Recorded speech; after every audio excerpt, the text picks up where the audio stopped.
Hi, and welcome to the Improved Garage YouTube channel. If you haven't subscribed, please click the subscribe button. So here I am, it's the first video of the new year, and I have another new car to talk about. It's a little dirty here because I've had it for a couple days at this point, but obviously I did the exit interview on the Mercedes GLC 43 AMG. Please go watch that if you haven't already, or if you have interest in that car, that product. So this is a 2021 Honda Passport, and I bought it brand new. Well, I actually leased it brand new. It has it had 6 miles on it when I bought it, when I took delivery of it, and 3 of those miles were me test driving it. So the car is about as new could be. It's an EXL trim, which is what they consider to be the base trim for a Honda Passport, but that's still 20-inch alloy wheels. It has CarPlay, which means that it obviously has navigation from the iPhone. It has, leather seats. It has heated seats. It has adaptive cruise control. It has lane keep assist. It has a variety of different things, and it's pretty well equipped for a base model SUV. I picked this up. It was more of a financial play than anything else. My 2018 Mercedes-Benz I bought for $49,000. I drove it for about a year and put 20,000 miles ish on it, and I was able to sell it for $52,000 during COVID. Well, it's still during COVID. We're at the beginning of 2022 here. And I was looking for something to replace it. Reasonably, the Mercedes I haven't driven very much, especially since I got the Mini Cooper. The Mini Cooper is kind of my fun car at this point. And the GLC had been relegated to a utility life. I was using it to tow a trailer occasionally to go pick up mulch from Lowe's or go pick up furniture from somewhere. I was using it to, take some trash to the junkyard or something like that. Things that it kind of really is a waste of a Mercedes. So I had the opportunity to make some money on that vehicle, get out of it. And then the lease incentives on the 2021 Passports are pretty crazy. So I got this car with nothing down, $0 down. I made my first payment and I paid the drive-off fees, I wrote a check for $1,300, which included my first payment, but $0 down out of pocket. And my payment's $519 a month for 36 months on a 12,000 mile lease, 12,000 per year lease. So, really, compared to the Mercedes, my payment's about half of what it was. I didn't pay anything over MSRP. They did have them stickered over MSRP, but I was able to negotiate that out. This is one of the cars they had on the lot. It's 2021. The 2022s are out, but they didn't have any 2022s in stock. So like I said, $519 a month, $0 down. I made my first payment. So like I said, my drive-off costs were about $1,300, which is the tax and delivery fee for the vehicle and the first payment.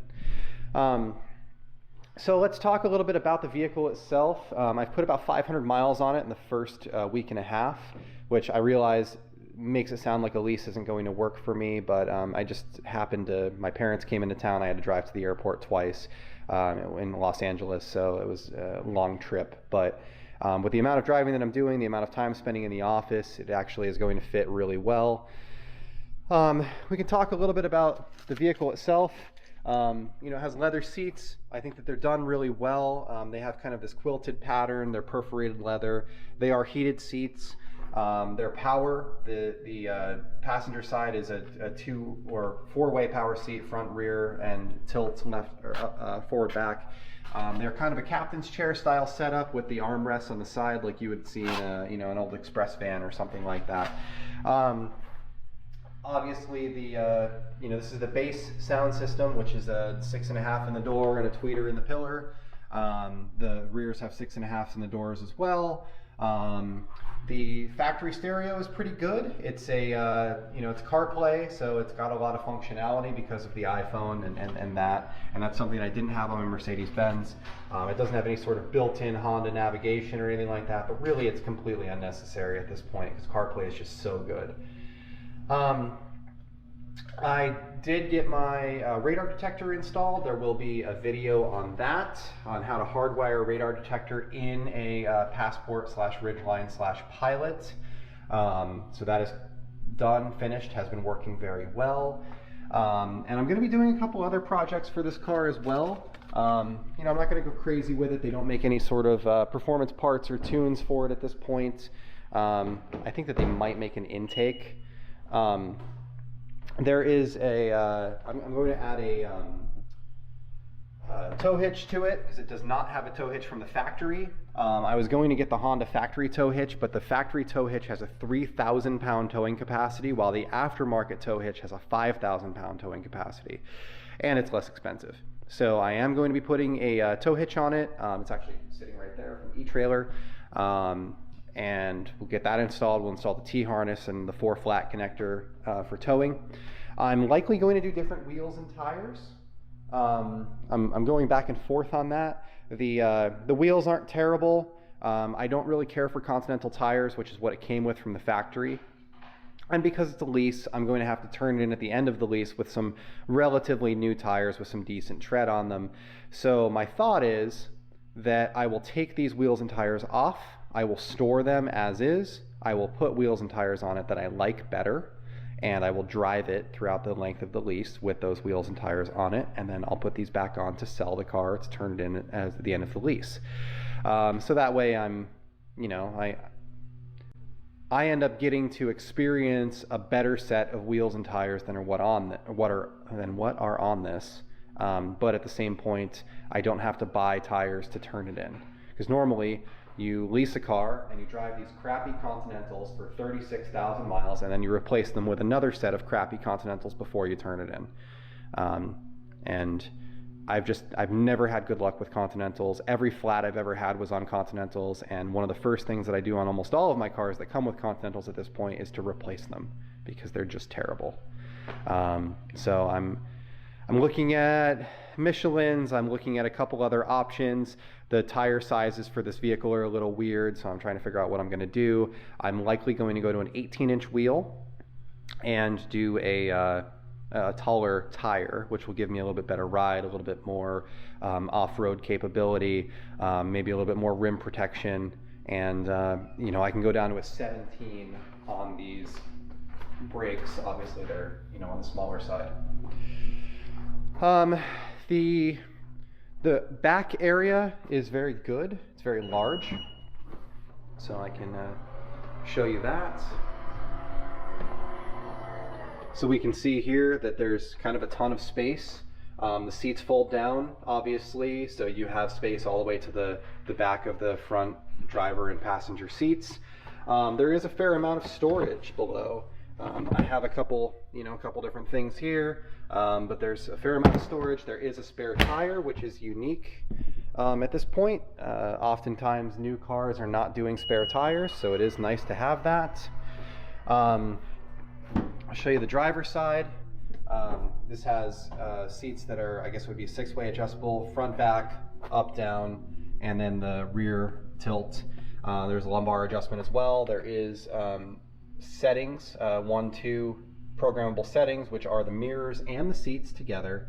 And the keys are labeled 1, 2. So when you get in with key 1, it moves the seat to position 1. When you get in with key 2, it moves the seat to position 2. It has some easy access features, meaning like the seat moves back out of the way when you get out of the car, when you shut the car off. When you get into the car, it moves back forward to the steering wheel, which is nice. The steering wheel is not power, so you can't tie that to your individual settings. So the steering wheel is kind of fixed in my case, and we adjust the seats to accommodate the drivers. The car does come with LEDs, even the base model. So they're LED projectors. There are fog lights as well, and the lighting is very good. I think it's very bright. It looks good, and in general, I think the car looks pretty good. I don't really care for the amount of inset that the tires have. I feel as though they're set too far in. They are a plus 55 offset. I'm going to go to probably a plus 35 offset and bring it another 20 millimeters out to me. The back seat area is comfortable. It's large. You know, I'm 5'11". I can sit behind myself very comfortably. There's a lot of room in the back here, and you know, it's the same kind of quilted seats that you see in the front. It does have the Honda, the key that is a proximity key, so it looks like this. And the key has a remote start function on it as well. You lock the car, press the remote start, and it starts the car. You can open the car by pulling the door handle without having to you know, unlock from the key. You just walk up and pull the handle, and you can lock it by pressing the lock button on the door, which is on the outside right here, this guy, or by walking away from the car. So that is something that's kind of cool. The proximity key, when I walk away from the car 30 seconds later, or 15 seconds later, you can set the time inside the computer. It locks the car automatically, which is kind of nice. It's still something I'm getting used to and tinkering with, but it does seem to have a lot of features. I will say that the automatic cruise control is not great. Well, it's certainly better than regular cruise control. Adaptive cruise control of any kind is better than regular cruise control.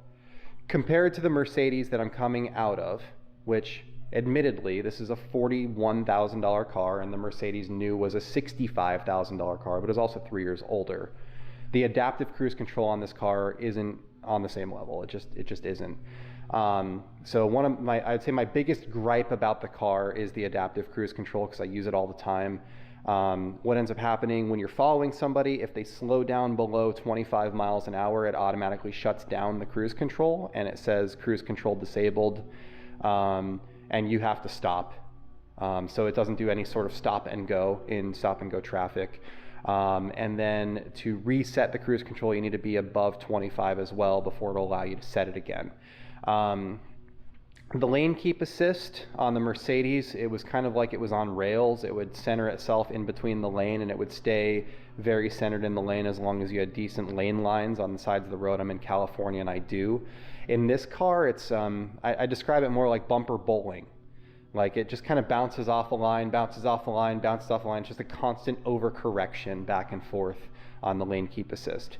So I shut the lane keep assist off, because the other thing is when it breaks a line, it slows you down on the cruise control to take care of it. So I shut the lane keep assist off. I'm using the adaptive cruise.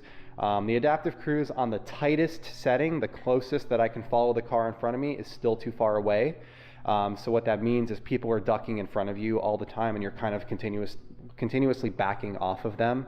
The Mercedes, it wasn't quite that way, and I think it's because the Mercedes has more capable braking system than the Honda does, so the Honda is trying to be safe and keep you back so that it knows it can stop in time. But, you know, other than that, it is a very nice car, very well equipped. I think it's a good looking vehicle. You got the windows tinted. I'll talk about that in a different video. But you know, we're going to spend some time with it. We're going to experience it, and we're going to see what the car's like. There's going to be a couple projects that happen with this vehicle. You know, tow hitch installation, the radar detector installation, which I recorded when I did that last week, and you know, a couple other little things here and there I'm going to do as well. So, you know, feel free to subscribe if you're interested in the content. This would apply towards Passport. Some of it's going to apply to Pilot and Ridgeline as well. I'll probably be putting a subwoofer in here, different wheels and tires, be programming the TPMS for the different wheels and tires. So I will have some, you know, a fair amount of content coming up in the future. I'm sure that I'll be doing my own services on this, just like I have on the Mercedes and the Mini and the other Mercedes. So, you know, I'll have oil change and those types of things documented in here as well. So anyway, thank you for watching, and please have a great day.